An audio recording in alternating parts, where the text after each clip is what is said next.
지금으로부터 200여 년 전 일이다. 충청도 어느 마을에 전우치라는 사람이 살고 있었다. 그는 만경산 고산사에 글을 읽으러 다니는 총각이었다.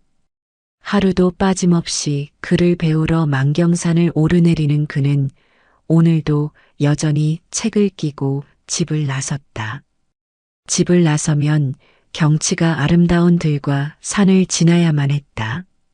글을 읽을수록 시흥에 젖기도 하는 그는 곧잘 콧노래 비슷하게 시를 읊으며 길을 걸어갔다.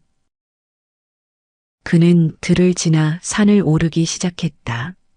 산새 소리가 아름답게 우짖는 나무와 나무 사이의 새길을 정신없이 오르고 있었다. 새소리도 아름다웠지만 바람에 흔들리는 송림의 바람소리도 웅장하기만 했다. 그가 새소리와 솔바람 소리 따라 시흥에 한참 젖어서 산을 오를 때였다. 비탈길을 지나 바위 앞을 지날 때 바위 아래에서 빨래를 하고 있는 이상한 여인을 발견한 것이다. 그는 산속에서 빨래를 하는 여인을 보고 멈칫 발을 멈췄다. 그런데 빨래하던 그 여인도 자기를 발견한 듯 숲속으로 달아나는 것이었다. 그는 이상한 일이라고 생각했지만 아무렇지도 않게 생각하기로 하고 절에 가서 책을 읽었다. 그런데 이런 일이 그 이튿날도 다음 날도 반복되었다.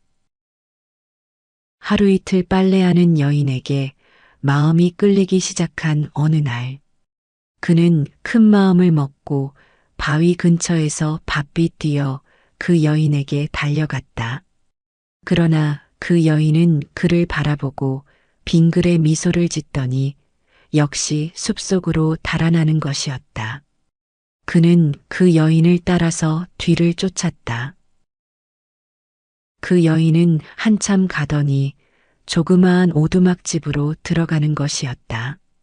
전우치도 단숨에 오두막집으로 따라 들어갔다. 오두막집 안은 비어 있었다. 오두막집 안에 들어선 그는 한쪽에서 자기를 바라보는 그 여인을 발견하고 그 여인을 껴안고 말았다. 그리고 입을 그 여인에게 가까이 댔다. 순순히 따르는 그 여인은 입 맞출 때 자기 입속에 구슬을 넣어 주었다가 다시 자기가 그 구슬을 가져가는 것이었다. 구슬이 자기 입에 들어왔을 때는 온 천지가 모두 자기 것처럼 황홀하기만 했다. 총각으로서 처음 여자를 맛본 그는 그 후에도 똑같은 일을 되풀이해 나갔다. 이제부터는 글 공부하러 산에 오르는 것이 아니라 그 여인을 만나러 산을 오르는 것이었다. 그런데 그 여인을 만난 후부터는 그가 날로 몸이 쇠약해 가는 것이었다. 하루는 책을 펴들고 하늘만 바라보고 있는 그를 스승이 불렀다. 너 그리 허공에 있니? 내가 다 알고 있다. 몸이 쇠약해지는 이유를 내가 말해볼까? 그는 가슴이 덜컥했다. 말을 하고 자기를 바라보는 스승님 앞에서 그는 할 수 없이 자기의 사정을 고백했다. 알았다. 구슬이 문제로구나. 다음번에는 그 구슬을 삼켜버려라. 그러면 너가 살 수가 있어. 스승님이 근심스럽게 자기를 염려해줬다. 그 이튿날 역시 그 여인을 만나서 껴안았다. 그리고 구슬이 자기 입에 들어왔다. 하늘이 무너져도 좋을 듯한 쾌감이 몸을 사로잡았다. 그는 구슬을 다시 가져가는 여인을 바라봤다. 그 여인은 살짝 웃더니 다시 구슬을 자기 입에 넣어 주었다. 이때 그는 스승님 생각을 했다. 그래서 눈을 딱 감고 그 구슬을 삼켜버렸다. 그런데 이게 어찌된 일인가? 지금까지 아름다운 여인이었던 그녀가 캥캥하고 소리치더니 어디론가 사라져버렸다. 그는 어이가 없다는 듯이 누워 있었다. 그리고 그녀가 도망간 자리를 살펴보았다. 거기엔 이상하게도 한 권의 책이 놓여 있었다. 전우치는 대충 책을 보더니 흐뭇한 미소를 지었다. 그는 그 책을 들고 스승님 앞으로 갔다. 허허, 이건 백지군 그래. 너에겐 글씨가 보이느냐? 네, 보입니다. 스승님. 근데 왜 저에게만 보일까요? 그는 자기만 보이는 글을 쭉쭉 읽어내려갔다. 그가 글을 읽을 때마다 놀래던 스승은 한참 만에 무릎을 탁 치더니 됐다, 이젠 됐어. 이게 도술책이야. 너만 보인다니, 이젠 내가 대가가 되었구나. 그런데 이 책을 들고 사람에게 해로운 짓을 하면 망하느니라. 꼭 명심해야만 한다. 하며 크게 반가워하는 것이었다. 그는 그 후 이 책을 보며 더욱 도술을 연마하여 도술에 능한 사람이 되었다. 그러나 전우치는 좋은 일은 하지 않으려 했다. 항시 사람에게 해로운 일만 골라서 했다. 한양 장안에 올라온 그는 도술에 능한 사람으로 통하긴 했으나 그 때문에 골치였다. 하루는 청나라에서 도술에 밝은 한 사람이 조선에도 도술에 밝은 사람이 있다 하여 겨루어 보기 위해 조선에 왔다. 항상 좋은 일만 골라서 하던 청나라의 도술사는 무학재 고개에서 한양을 바라보다가 전우치가 오늘도 술과 여자에 파묻혀 있는 것을 보고 죽여 없애버릴 것을 마음먹었다. 드디어 그들의 싸움은 시작되었다. 전우치가 꽁으로 둔갑을 해서 하늘을 나르자 청나라 도사는 매로 둔갑을 해서 꽁을 쫓았다. 꽁으로 둔갑한 전우치는 쫓기다가 바위를 발견하고 피로해서 바위에 내려앉았다. 이때 매로 둔갑한 청나라 도사가 덮친 것이다. 그러나 그 바위는 보통 바위가 아니었다. 산신령이 오래전부터 좌정에 있는 신령스러운 자리였던 것이다. 전우치는 그 사실을 알지 못하고 도망치다가 그 바위에 내려앉은 것이었다. 매로 둔갑한 청나라 도사는 전우치를 향해 날카로운 발톱을 세우며 덮쳤다. 그러나 그 순간 바위에서 찬란한 빛이 터져 나오더니 매의 날개를 갈기갈기 찢어버렸다.